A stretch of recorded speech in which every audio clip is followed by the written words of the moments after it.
Kalian pernah penasaran nggak, psikologi itu apaan sih? Kalau belajar psikologi jadi bisa baca pikiran orang nggak sih? Nah, kalau pertanyaan-pertanyaan tadi pernah muncul di benak kalian, mungkin video ini bisa ngejawab itu semua. Tonton sampai habis and don't forget to subscribe.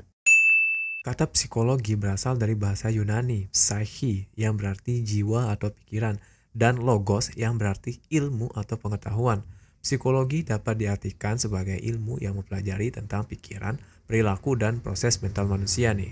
Sebagai disiplin ilmu, psikologi tentunya melibatkan penelitian dan pemahaman tentang bagaimana pikiran, perasaan, dan tindakan manusia itu dipengaruhi oleh faktor-faktor sosial, budaya, dan biologis.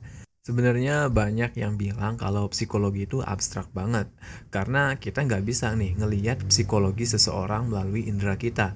Karena itu, ketika kita ingin memahami kondisi psikologi seseorang, maka kita perlu melihat kecenderungan atau perilaku-perilaku yang nampak pada diri mereka. Karena ternyata kecenderungan atau perilaku-perilaku seseorang itu dipengaruhi oleh kondisi psikologis dari orang tersebut.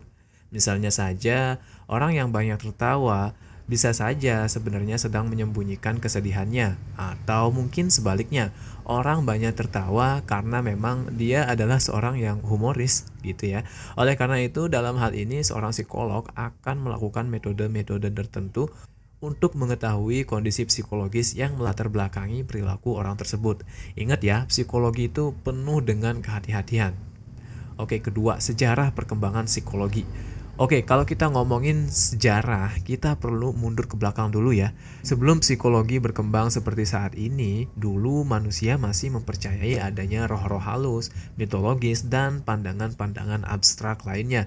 Berbagai fenomena dijelaskan dengan pandangan-pandangan ini, seperti orang yang mengalami skizofrenia akan dianggap sedang dirasuki oleh roh-roh halus.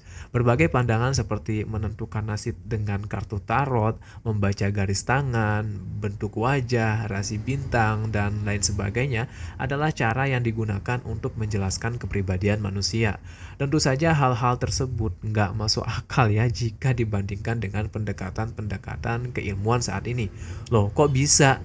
Ya, bisa lah. Nah, yang pertama, karena pendekatan-pendekatan tersebut sangat subjektif. Bisa saja si peramal A akan memiliki pandangan yang berbeda dengan peramal B, dan pandangan mereka masing-masing tidak bisa dibuktikan kebenarannya.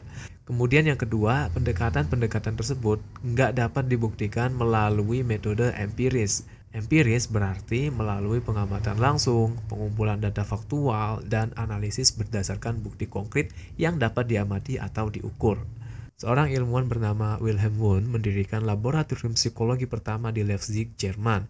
Dan inilah menjadi awal berdirinya psikologi hingga saat ini.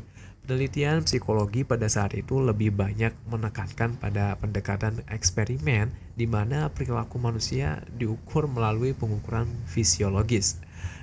Kemudian yang ketiga, kita akan ngomongin metode ilmiah psikologi ya. Jika kalian adalah orang yang percaya dengan zodiak, di mana sifat manusia memiliki kaitan dengan tanda lahir tertentu, maka kalian sebenarnya sedang mundur ke zaman dahulu kala nih, di mana metodologi psikologi belum ditemukan. Jadi ingat kata Squidward. Wow, primitif. Seperti pesona dunia lama. Itu semua karena zodiak sebenarnya keyakinan dan tradisi budaya dan juga tidak memiliki metodologi yang mendukung keakuratan dan validitasnya sehingga tidak memenuhi syarat sebagai disiplin keilmuan.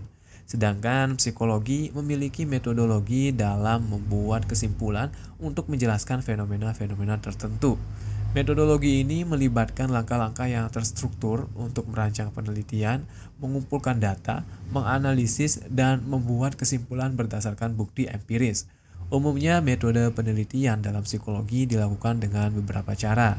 Yang pertama adalah observasi. Metode ini akan melibatkan pengamatan sistematis terhadap perilaku manusia dalam situasi nyata. Kedua, eksperimen. Metode ini melibatkan manipulasi variabel A dan bagaimana pengaruhnya terhadap variabel B gitu ya. Kemudian yang ketiga, metode survei. Metode ini melibatkan pengumpulan data dari sejumlah besar partisipan melalui kuesioner atau wawancara. Yang keempat, metode korelasional. Metode ini melibatkan pengukuran hubungan statistik antara dua atau lebih variabel. Kemudian yang kelima, metode meta-analisis. Berbeda dengan metode yang lain, metode ini melibatkan penggabungan dan analisis data dari berbagai studi yang telah dilakukan sebelumnya. Mungkin untuk topik metode penelitian ini secara lebih detailnya akan kita bahas di video yang lain kali ya. Nah, gimana nih menurut kalian? Udah ada gambaran belum mengenai psikologi? Kalian juga boleh banget kok drop pertanyaan di kolom komentar. See you in the next video.